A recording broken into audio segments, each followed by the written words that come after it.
Salut, bienvenue sur Histoire de vinyle.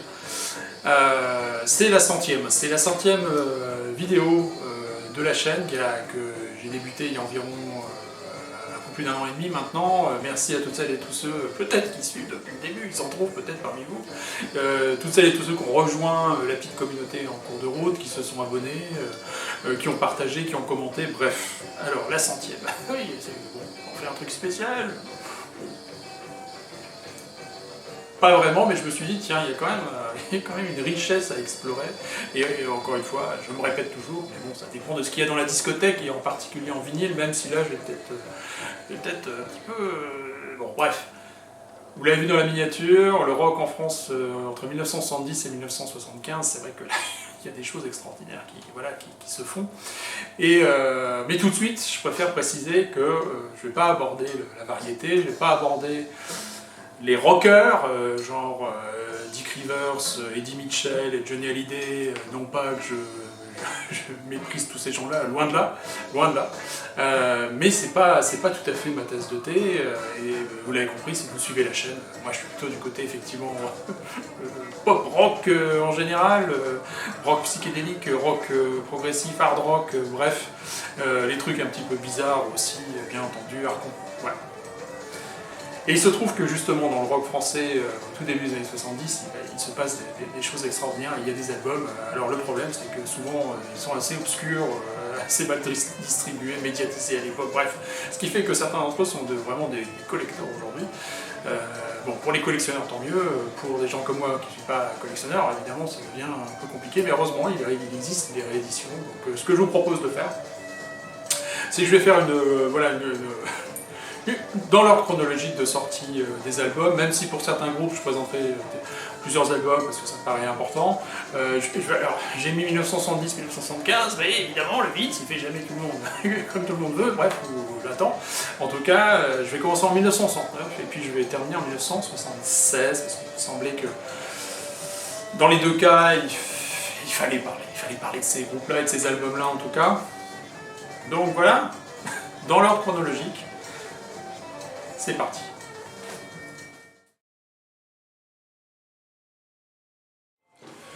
Allez, c'est parti, bien sûr, tout ça, c'est, encore une fois, mon choix. Donc j'attends vos commentaires, bien entendu, puis voilà, il y a énormément de groupes que je ne vais pas évoquer dans cette période si riche, en fait. Je pense assez méconnue, mais très très riche. Eh bien vous apporterez vos compléments et puis ce sera tant mieux pour tout le monde. Moi, c'est ma proposition, c'est ce que j'ai dans la discothèque, à une ou deux exceptions près, puisqu'il y a des choses dont je vais parler, que j'ai en CD, je vous mettrai quand même en incrustation, parce qu'il me semble que ce sont des groupes que, voilà. Commençons donc dans l'ordre chronologique par cet unique album. Est-ce que je les enlève des pochettes? Il y aura des reflets? Ouais, non, il n'y aura pas de reflets. Voilà, il n'y aura pas de reflets. Alan Jack's Civilization, qui sort en 1900, je vous ai dit que je faisais des petites exceptions, 1970, 1975, bon bah voilà, ça sort en 1969. Alors pourquoi est-ce que j'évoque cet album? Tout d'abord parce que c'est un excellent album de blues rock psychédélique, hein. J'ai déjà eu l'occasion de l'évoquer, cet album, sur les vidéos consacrées au rock psychédélique en Europe, en France en particulier, et puis aussi dans une capsule, je suis même pas certain de ça, sur une capsule sur le blues rock. Peu importe. En tout cas, ici, aux commandes, Alan Jack, hein, qui vient de l'Alan Jack Group, puis Alan Jack's Civilization, et puis il y aura tout un tas d'incarnations avec Alan Jack, alias Jack Bro, qui est décédé jeune, en fait, à 51 ans, en 1996, quelque chose comme ça.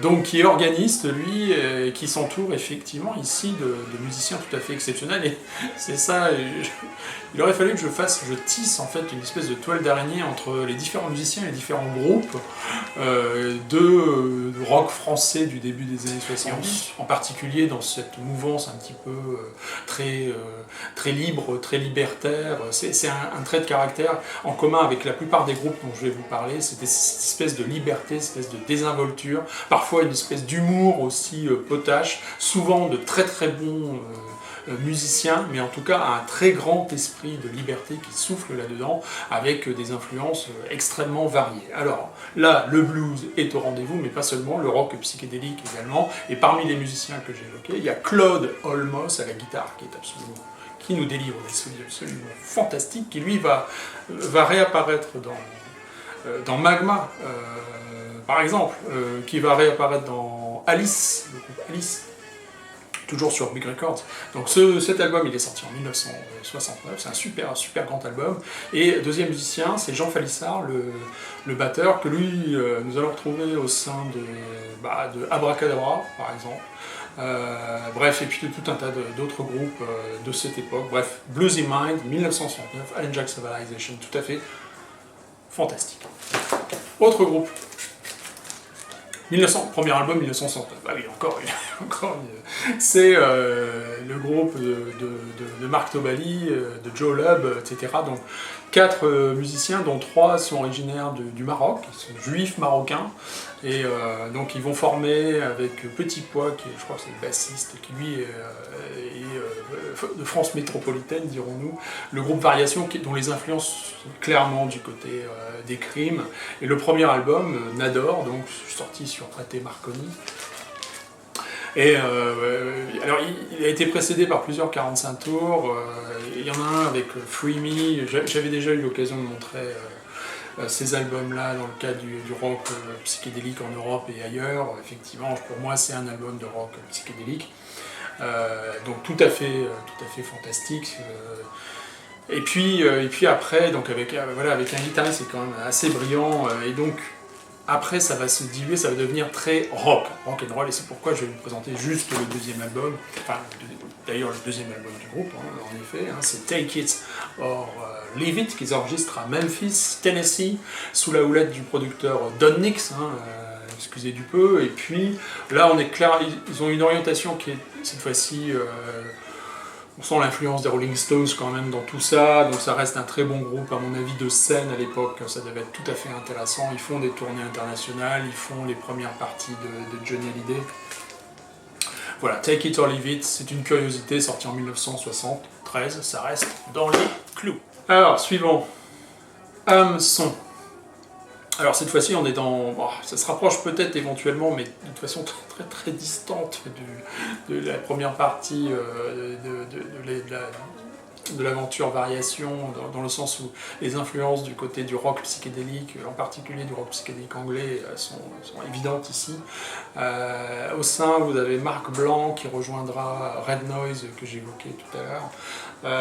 C'est un album qui est sous influence lysergique, dirons-nous, c'est tout à fait évident. Catalyse ici, le pressage original, il est pas évident à se procurer. Mettez les sous et ça ira. Ici, c'est une réédition allemande.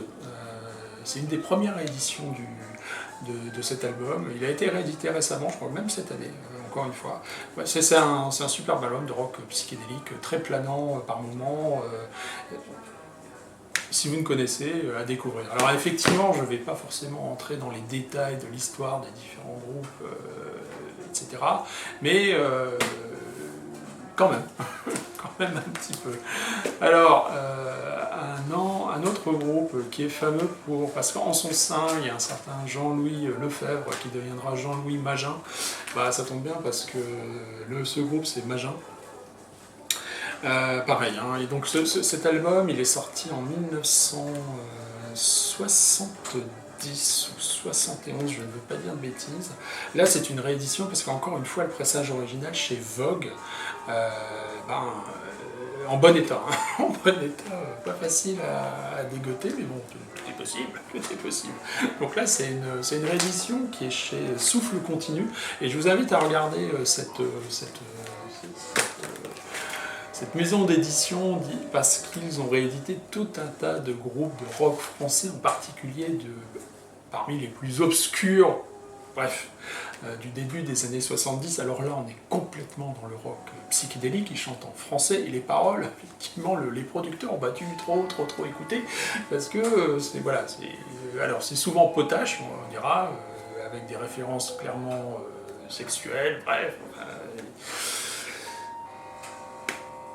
Jean-Louis Lefebvre qui deviendra un violoniste, hein, Magin, effectivement. Alors là, il est multi-instrumentiste. Effectivement, c'est l'ossature de ce qui deviendra Magin. Et c'est pourquoi j'ai mis un album suivant voilà, de Magin qui ne s'orthographie pas de la même façon. En tout cas, je vous conseille cette réédition. Il y a un livret à l'intérieur qui permet d'avoir une petite histoire du groupe. Un livret en anglais et en français, tout à fait intéressant. Bref. C'est fantastique, cet album il est fantastique.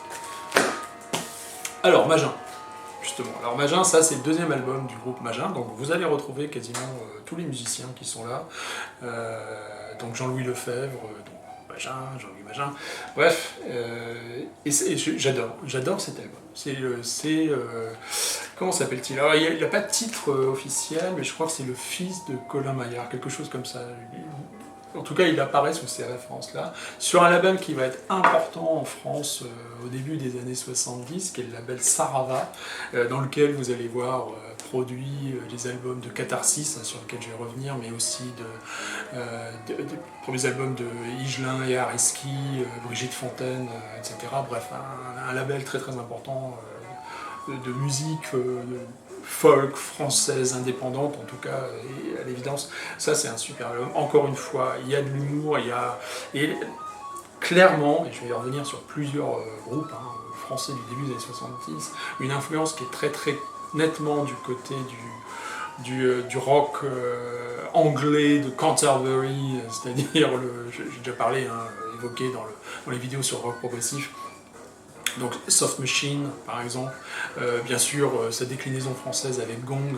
Et puis il y a une autre influence qui est importante aussi pour beaucoup de ces groupes français, et Magin n'échappe pas à cela, c'est Frank Zappa, bien sûr, les Mothers of Invention, c'est un superbe album. Celui-là, je l'adore. Il y a un album juste avant, donc celui-ci, 1974. Alors un autre groupe qui a beaucoup hésité entre qu'est-ce que je fais du rock, je fais du rock progressif, je fais du rock psychédélique, ou bien est-ce que je vais faire totalement autre chose. Ce groupe c'est Triangle. Le premier album sort en 1970, avec cette pochette, toujours chez Pathé Marconi, très célèbre, bien sûr, avec Peut-être Demain, qui est sorti en 45 tours, qui leur a valu un certain succès, mais moi j'aime beaucoup sur cet album, c'est un titre qui est sur la deuxième phase, qui est Guerre et Paix. Alors c'est vrai que quand ils se mettent à chanter en anglais, on sent l'accent, c'est un peu comme Alan Jack, un Jack Bro d'Alan Jack Civilization, il faut pas qu'il chante en anglais, quoi, parce que son accent il est tellement mauvais que, bon bref, peu importe, là c'est pareil, mais sinon, quand les paroles, les textes sont en français, franchement c'est un superbe album, je vous dis Guerre et Paix, quel titre fantastique. Alors après ils vont s'orienter, alors ils sont toujours très bons musiciens. Je les ai mis parce qu'ils ont fait 3 albums en fait, Triangle, donc il y a Viens avec nous. Là on sent l'évolution, ils vont décider définitivement de faire une espèce de pop rock voilà, assez sophistiqué, assez efficace. Voilà, quand je dis pop rock c'est absolument pas péjoratif. Mais ils sont dit dans le progressif, le psychédélique, non, finalement on va rester là-dessus, Viens avec nous. Et puis troisième album, donc je crois que Viens avec nous, il est de 71 ou 72, le dernier il est 73, c'est Homonymie, toujours sur Pathé Marconi, avec la présence de Stéphane Grappelli, bien sûr, le violoniste de jazz. Donc des albums tout à fait intéressants. Alors un autre groupe qui est... J'ai dit que je ferais un jour une vidéo. Je ferai un jour une vidéo sur ce groupe parce que effectivement j'ai beaucoup des albums de ce groupe. Là je vais vous présenter que les 3 premiers, il faut rester dans l'intervalle 1970-1975. C'est Magma, bien sûr, Magma, Christian Vander, bref, ici c'est le premier album Kobaya, sorti en 1970, sur Philips. Alors, Kobaya c'est quoi? C'est une planète d'abord. Alors, je ne vais pas revenir sur toute l'histoire effectivement des Kobayens, de la langue pratiquement inventée par Christian Vander, mais là c'est une musique qui est qui invite à la trance, c'est évident, les inspirations sont du côté du jazz, du côté encore une fois, des Mothers of Invention de Frank Zappa, c'est tout à fait évident, mais avec cette... Voilà, vous êtes dans un monde quasi magique, mystique, propice, encore une espèce de rituel païen, enfin bref, j'avais déjà évoqué, la musique est tout à fait obsédante et ça tient beaucoup à la rythmique. à la rythmique qui est martelée et qui vous emporte. Magma, pour moi, c'est fantastique. Premier album, 1970. Alors j'ai mis le deuxième, 71, 1001 centigrades, toujours chez Philips. Alors c'est Philips, je sais plus. Oui, c'est toujours Philips. Superbe aussi. Bref, et puis bien entendu. Alors les musiciens vont être. Voilà, il va y avoir des changements de personnel au sein de Magma, très très abondants. Mais en tout cas, bon, au cœur de tout ça, Christian Vander, et puis il va s'entourer toujours de bassistes absolument sublimes. Et puis, bien entendu, en 1973, il change de label, c'est Vertigo Records cette fois-ci. C'est Mécanique Destructive. Commando, c'est probablement celui qui est le plus connu. Alors les styles musicaux, je pense que vous en doutez, pour ceux qui ne connaîtraient pas du tout Magma, c'est souvent classé dans le rock progressif, je trouve ça tellement restrictif. C'est aussi classé parce que c'est un petit peu le style musical qui a été inventé par Magma, c'est le zeul ou la zeul. Bref, en tout cas c'est une espèce de musique obsédante, c'est un groupe tout à fait dans le rock français des années 70 et 80, et jusque aujourd'hui, puisque Christian Vander et Magma continuent de sortir des albums. Il faut s'y plonger, c'est toujours passionnant, moi je trouve ça passionnant. Voilà. Un autre groupe que je trouve passionnant, alors est-ce qu'il est français, est-ce qu'il est franco-australien, est-ce qu'il est franco-australo-britannique, enfin bref, parce que bien sûr, il y a eu un brassage de personnel tout à fait important. C'est Gong, bien entendu, sous la houlette de David Allen, mais aussi il y a Didier Malherbe. Il faudrait consacrer des vidéos complètes à ces groupes. Là, on est dans le délire. Voilà, les influences psychédéliques sont tellement évidentes. David Allen est à l'origine de la fondation de Soft Machine en Angleterre. Et puis interdit de pénétrer sur le sol anglais, et bien il va former en France Gong et quelques groupes. Bien sûr, ici c'est Camembert Électrique. Alors pareil, il y a eu des brassages de personnel au sein de Gong. Alors, encore une fois, je ne vais pas entrer dans les détails, mais franchement, ça c'est tout à fait fantastique. Et puis, j'ai pas pu m'empêcher parce que ça rentre dans l'intervalle 1970-1975. C'est pas moi, c'est comme ça.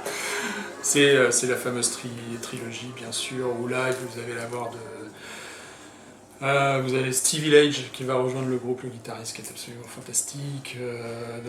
Flying Teapot, bien entendu, 1973. La fameuse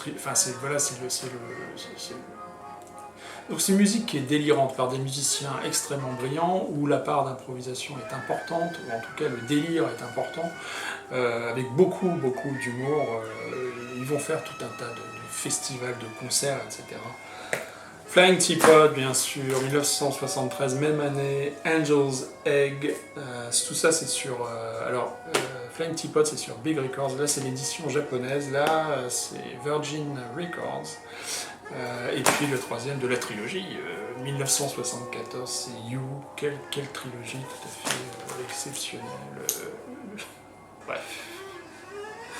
Alors, la suite. Bien sûr, dans relation avec Gong, c'est peut-être un album non officiel de Gong, c'est Dashiell et Dayat de Jacques Alain, ou en fait Jacques Alain Lantier, ou Daniel Théron, en fait, voilà, c'est sous différents pseudonymes, avec cet album tout à fait absolument sublime, qui est sorti sur Shanida, c'est ça, Chandar, voilà, Chandar.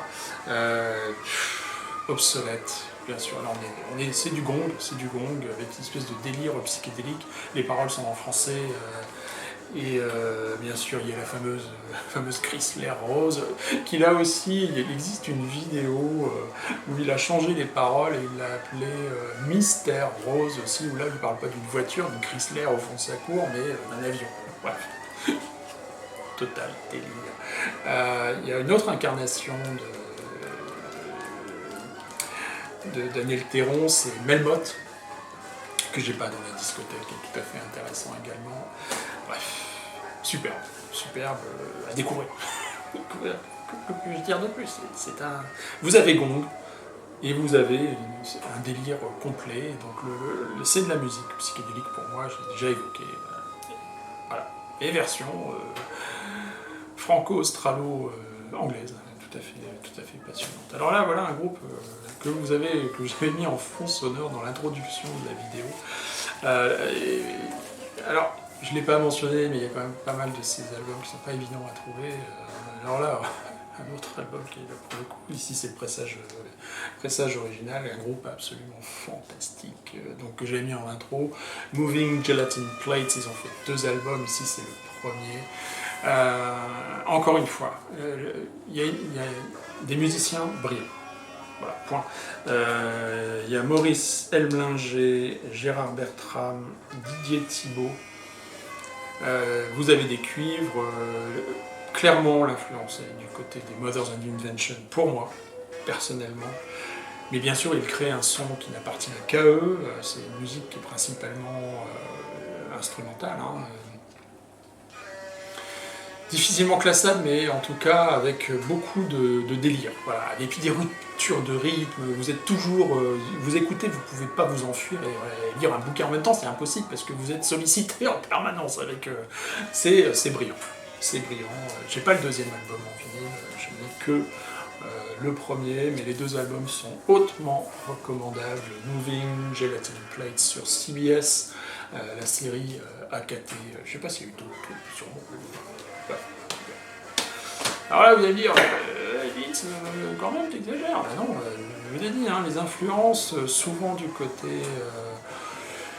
Gong est une influence évidente, Frank Zappa, les Mothers sont des influences évidentes, mais c'est très très clair avec ce groupe.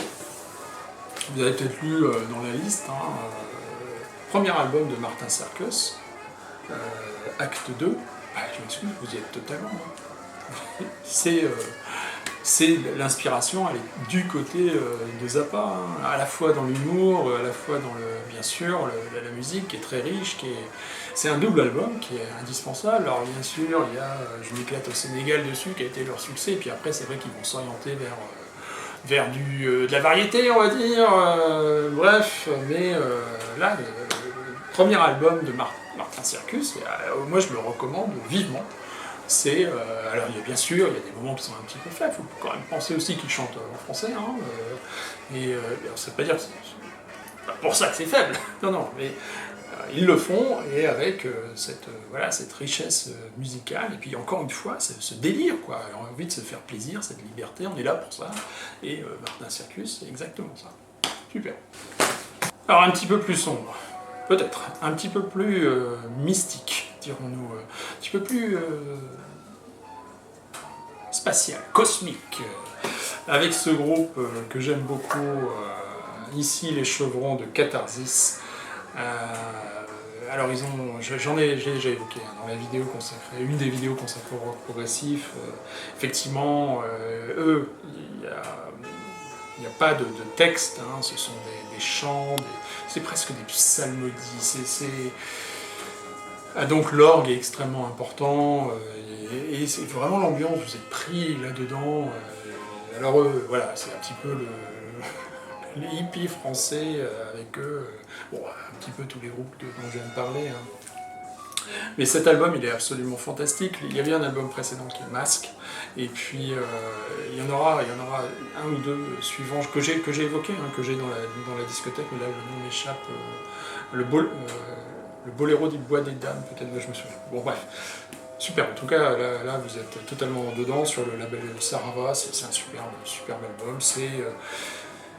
Vous constaterez, si vous faites l'effort d'essayer d'écouter un petit peu ces choses-là, qu'il y a une espèce de continuum quand même. Il y a quand même une racine, et la racine, je l'ai évoqué, c'est une espèce d'envie de s'affranchir un petit peu de la plupart des règles et de prendre du plaisir, tout simplement, et voilà.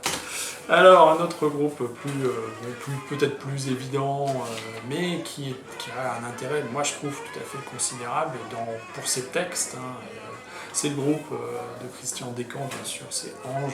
Alors effectivement, j'aurais quasiment pu faire rentrer les 6 premiers albums entre 1970 et 1975, ou est-ce que je dis des bêtises? Oui, je dis des bêtises. Guet-apens, c'est 78, je crois, donc je présente que les 2 premiers, j'ai déjà montré les autres, donc Caricature en 1972, bien entendu, c'est un groupe qui se forme en 1969, je crois.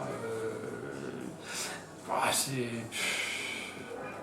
voilà, moi je trouve ça tout à fait excellent. Alors il y a un côté qui est plus ancré dans le folk, il y a ce côté très théâtral. Alors le côté théâtral, vous le retrouvez dans tout un tas de groupes que je viens déjà d'évoquer, hein. C'est vrai que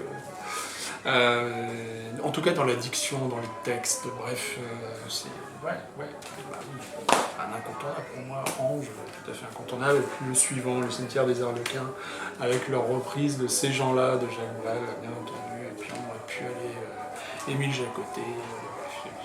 Bon, bref, il y a des, je sais, des fans absolus de Ange. Je ne suis pas un fan absolu de Ange. Pas un fan de rien du tout d'ailleurs, mais ouais, j'aime beaucoup et c'est un plaisir de réécouter en tout cas les premiers albums de Ange, les 6 premiers pour moi, vraiment. Ça le fait. Après, il y en a d'autres, mais que je connais moins bien en même temps. Donc, alors voilà un album que j'aime beaucoup, que j'ai déjà évoqué aussi. C'est Catherine Ribeiro, bien sûr, plus Alpes, c'est l'album P. Alors là, quelque chose que je n'ai pas évoqué, le Magin dont j'ai parlé tout à l'heure, c'est un groupe qui est militant, qui a un engagement politique, indépendamment de ses paroles parfois. Mais Catherine Ribeiro, elle, c'est clair, puisque sur cet album, bien sûr, elle évoque le sort des enfants au Vietnam, des victimes des guerres impérialistes. Bref, il y a un engagement politique qui est très fort, avec Patrice Moulet, bien sûr, qui joue de la guitare, qui crée ses propres instruments, et puis Patrice Lemoine à l'orgue, et puis cette voix un petit peu qu'elle a.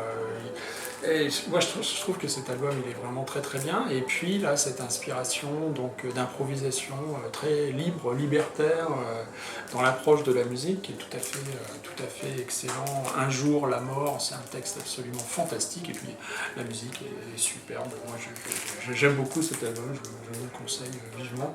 Il est sorti en 1972. On va me dire, mais ça, c'est quoi ça? C'est de la musique traditionnelle, ça n'a rien à faire là, Vince. Moi je trouve qu'avec ces musiciens-là, on y est quoi. Il y a Gabriel Yacoub, Dan Arbra, bien entendu. C'est cet album, je crois que c'est le 4e album studio d'Alan Stivell. Je trouve qu'il est très rock. Et la guitare de Dan Arbra, moi je la trouve absolument fantastique, guitare électrique. Pour moi c'est du rock, effectivement, d'inspiration folk, traditionnelle, mais ça c'est un superbe album, et puis il n'y a rien à acheter en fait, c'est un plaisir de bout en bout. Donc bien sûr il y a cette inspiration du côté de la musique celtique peut-être, mais enfin certainement, d'accord, mais vraiment la vraie superbe album de folk rock 1973. Il est dans ma période et puis ça fait partie des choses que j'aime. Voilà. Ça aussi, j'aime bien et je m'excuse, c'est du rock. C'est du rock, d'inspiration. Alors tout à l'heure je parlais de variation Rolling Stones, surtout pour Take It or Leave It, bien sûr, ça, c'est plus qu'évident. Je chante en anglais d'ailleurs sur Take It or Leave It, alors que sur Nador il y a plusieurs titres qui sont en français. Enfin bref, je reviens. Non, je vais pas sortir la pochette, c'est ridicule. C'est cet album de Jacques Higelin qui sort en 1974. Bah, on y est quoi. Moi j'adore. Et puis, encore une fois, ce côté de dérision, les paroles qui sont super importantes. Et puis ce côté rock, et c'est vrai, encore une fois, l'influence un petit peu. Des Rolling Stones, elle est évidente sur 2 ou 3 titres. Il y a même un moment donné dans les refrains, c'est quasiment un refrain d'un titre des Rolling Stones, enfin bref, mais c'est un super album. Voilà. J'aurais pu je pense que, parce qu'il est rock, bien sûr, il y a toute la période Sarava, Kareski, Fontaine que j'évoquais, mais là c'est un superbe album rock d'Higelin, bien sûr, avec des titres comme Cigarette, bref. Ouais, chaud, business show, vraiment, voilà, super. Le rock français entre 70 et 75 n'a pas été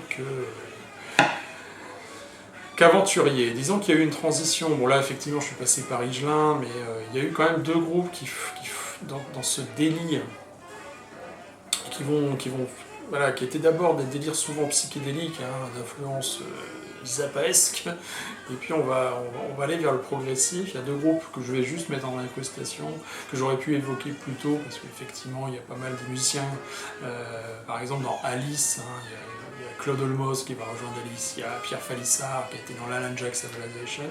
C'est un groupe important, Alice, le premier album. Il est intéressant, j'accroche pas autant que certains des albums dont je vous ai parlé. Toujours sur Big Records, hein, donc en incrustation. Puis un autre album qui est là pour le coup est dans le délire complet. Principalement instrumental, même si par moments voilà, ça éructe, ça pète, ça rote, c'est comme interne. Donc ça je le mets aussi, je l'ai en CD, je l'ai pas en vinyle, je vous le montre pas. Voilà, ça c'est... On va passer après à totalement... là on était dans un aspect très très rock, vous avez compris, même dans les influences psyché, etc. Tout ça, ça reste quand même très très rock. Et là on va passer dans la musique progressive, bien sûr, parce que vers la fin, au milieu des années 70, vers la fin milieu et fin des années 70, il y a plusieurs groupes français effectivement qui se livrent à la musique progressive. Pas toujours intéressant. Je ne suis pas forcément un immense fan de la musique progressive. J'ai quand même fait 2 vidéos consacrées à la musique rock progressif en Angleterre, puis en Europe et ailleurs. En France, vous avez Carpe Diem. Donc Carpe Diem, si je me souviens bien, c'est un groupe qui est originaire de Nice, qui enregistre, je me demande si ça c'est pas leur 2e album, en 1975, en regardant passer le temps. L'introduction, le premier morceau, la réincarnation, voilà. C'est un très bon album. C'est un très bon album sur un obscur label qui est Arcane, qui sort en 1975. J'aime beaucoup la pochette. C'est un très bon album de rock progressif. Les musiciens sont brillants, effectivement. Alors, par contre, j'ai pas suivi la carrière du groupe. En tout cas, je l'ai réécouté ce matin, en fait. Et donc, ouais, c'est bien. Voilà. Je pense qu'on ne peut pas évoquer la musique rock français des années 70, début des années 70, sans évoquer ces groupes. Et l'autre que je veux évoquer, c'est l'Araignée Mâle d'Atoll. C'est le meilleur. Je connais le premier, et puis celui-ci, je crois qu'il y en a un après. Le premier, je le trouve décevant. Celui-là, il est intéressant. Voilà. Vous avez compris, c'est pas ma tasse de thé. Mais quand même, pour tous les amateurs de rock progressif, je pense que, en tout cas, de rock progressif français, Atoll, l'Araignée Mâle, c'est vraiment sur Eurodisc. Alors en plus, entre le premier album et le 2e album, il y a eu pas mal de changements personnels. Il y a Christian, il me semble que Christian Beya n'était pas là à l'origine, il arrive pour cet album-là. Alors, un des fondateurs du groupe qui revient dans le groupe pour l'enregistrement, c'est André Balzer, l'histoire du groupe me revient. Bref, tout à fait intéressant, il y a 6 musiciens, c'est du rock progressif. À la French. Alors, je vous ai dit, là je suis en 75, j'ai dit je vais déborder un petit peu. Je vais déborder un petit peu parce que je ne pouvais pas ne pas évoquer, parce que c'est tout à fait dans la lignée de Magin, de Martin Circus, de Moving Gelatin Plates, c'est-à-dire voilà, cette espèce d'approche délirante, très libre, et une musique réalisée par des musiciens tout à fait exceptionnels. Bref. C'est Étron Fou, Le Loup Blanc, je ne vais présenter que le premier album, il sort en 1976, le deuxième c'est en 78, bref. Alors eux, ce sont des militants, c'est certain. Alors là, on est dans la pataphysique, c'est vrai que ça c'est un truc, parfois les paroles sont dada, surréalistes, mais alors la pataphysique, là on y est complètement aussi. Étron Fou, Le Loup Blanc, ouais, c'est absolument superbe. Battelage ici, le premier album. Donc tout à fait dans la continuité, l'influence elle est du côté, encore une fois, des Mothers, ça me paraît totalement évident. Vous avez compris que c'était un fil rouge pour beaucoup de ces groupes. Parce qu'il y a la liberté, il y a l'humour, il y a la dérision, l'autodérision même, c'est tout y est. Et Étron Fou, Le Loup Blanc, c'est un groupe que j'adore. Alors ils ont été un petit peu dans ce mouvement rock in opposition, donc c'est-à-dire s'opposer un petit peu aux grandes maisons de disques. D'ailleurs, là, la maison de disques, c'est Gratte-Ciel, un obscur label, bref, donc échapper un petit peu à l'influence des grandes maisons de disques, et sous la houlette un petit peu du leader de ce mouvement qui était Henry Coe. Je vous invite à découvrir les albums d'Henry Coe d'ailleurs. Bref, Étron Fou, Le Loup Blanc. Alors, pour terminer terminer, je vais vous conseiller une compilation. Cette compilation qui se trouve extrêmement facilement, c'est Groovy Pop Session, parce que la plupart des groupes là, que ce soit Ange, que ce soit Magin, que ce soit... Bref, tous ces groupes-là, ils ont joué au Golf de Roux à un moment donné, parce qu'il y avait un tremplin au Golf de Roux, qui lançait voilà, des groupes français, et puis ça leur donnait peut-être l'occasion d'enregistrer les albums, ou des 45 tours après. Donc il y a cette compilation, et vous allez retrouver, tout à l'heure je parlais de Jean Pélissard, qui est dans l'Alan Jack Civilization, qui va jouer dans plusieurs groupes, dont Alice, bref. Il joue aussi dans Abracadabra. L'occasion aussi d'écouter Absinthe.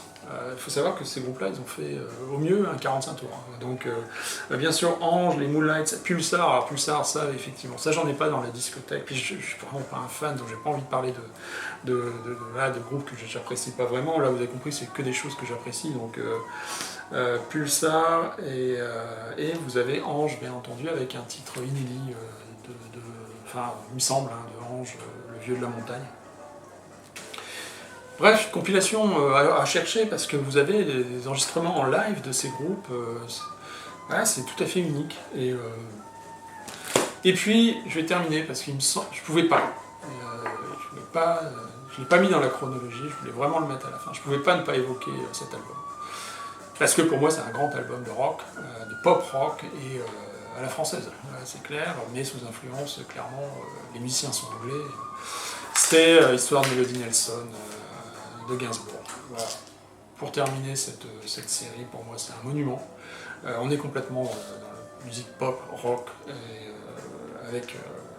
c'est d'une richesse tellement incroyable. J'aurais mis aussi L'homme à la tête de chou, hein, qui est un petit peu dans le même esprit, mais je crois qu'il sort en 76, donc je l'ai pas. J'ai au moins mis celui-là, il me semblait important.